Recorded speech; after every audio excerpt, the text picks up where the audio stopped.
মান অভিমান ভুলে এক পতাকা তলে বার্তা নিয়ে তৃণমূলের শহীদ তর্পণ অনুষ্ঠানে নদিয়ার তেহট্ট থেকে দীর্ঘ 170 কিলোমিটার রাস্তা পায়ে হেঁটে যোগ দিতে চলেছে নদিয়ার একজন সাধারণ তৃণমূল কর্মী শাহিদ মণ্ডল।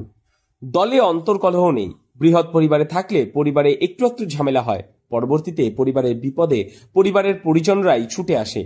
এই বার্তা নিয়ে রাজ্যের মুখ্যমন্ত্রী মমতা বন্দ্যোপাধ্যায় এবং তৃণমূলের সেকেন্ড ইন কমান্ড অভিষেক বন্দ্যোপাধ্যায়ের আদর্শকে পাথেয় করে নদিয়ার তেহট্ট থেকে কলকাতার ধর্মতলার 21শে জুলাই সভা মঞ্চের উদ্দেশ্যে একাই পায়ে হেঁটে 170 কিলোমিটার পথ হেঁটে চলেছে নদিয়ার তেহট্টের 36 বছরের শাহিদ মণ্ডল। পরিবারের আমার বাবা মা এবং আমার স্ত্রী আর আমার একটা ছোট্ট ছেলে আছে, সে তো নাই, এই তিনজনে মিলে আমাকে কিন্তু তারা মমতা ব্যানার্জির আমার থেকেও বেশি বড় ভক্ত। জানতে ইচ্ছা করে দলীয় এই যে এত আনুগত্য, এটার পিছনে কারণ কি? আপনি কি কোনো দায়িত্বে আছেন সেই অঞ্চলে? আমি দায়িত্বে নেই, কিন্তু আমার বাবা মমতা ব্যানার্জি যেদিন থেকে তৃণমূল কংগ্রেস করেছে সেদিন থেকেই ওনাকে ভালোবাসি। আর আপনি এই যে আপনার শারীরিকভাবেও আপনি হেঁটে পার যাচ্ছেন, কতদিন সময় লাগবে মোটামুটি পৌঁছাতে? কবে বেরিয়েছেন? 20 তারিখের মধ্যে পৌঁছে যাবে। আচ্ছা, তো সেক্ষেত্রে পথে কোনো অসুবিধা হচ্ছে না? থাকছেন কোথায়? থাকছি বিভিন্ন পার্টি অফিসে, যেমন গতকালকে ভাতজাংলা পার্টি অফিসে ছিলাম। এবার আমি রানাঘাটে পৌঁছাবো, সেখানকার দলীয় নেতৃত্বদের কাছে আমার আহ্বান, ওখানে আমাকে জায়গা করে দেয়। এদিন নদিয়ার শান্তিপুরে শাহিদ মণ্ডলকে তৃণমূল কংগ্রেসের পক্ষ থেকে সংবর্ধনা এবং সম্মান জানানো হয় তার এই পায়ে হেঁটে 21শে জুলাইয়ে যাওয়ার পরিকল্পনাকে নিয়ে। নদিয়া জেলার জেলা পরিষদের নারী ও শিশু কল্যাণ দপ্তরের কর্মাধ্যক্ষা বাসন্তী সরকার এবং শান্তিপুর বাবলা অঞ্চলের তৃণমূল নেতৃত্ব একত্রিতভাবে 12 নম্বর জাতীয় সড়কের ওপর শাহিদকে সংবর্ধিত করেন।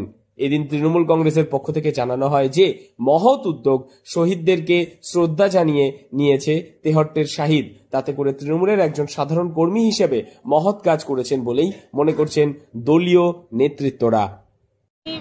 আমরা খবর পেলাম যে তেহট্ট থেকে একজন তৃণমূল সমর্থক উনি 21শে জুলাইয়ের উদ্দেশ্যে ধর্মতলায় হেঁটে রওনা দিয়েছেন।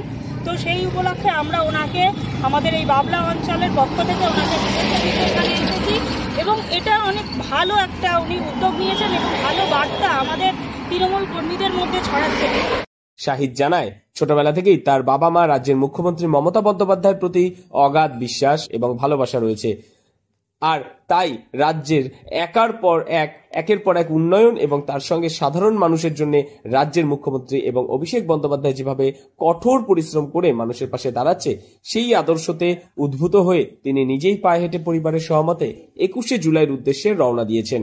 রাস্তায় দলের কর্মীরা যথেষ্ট সাহায্য করেছেন। রাত্রি যাপন হচ্ছে দলীয় পার্টি অফিসে।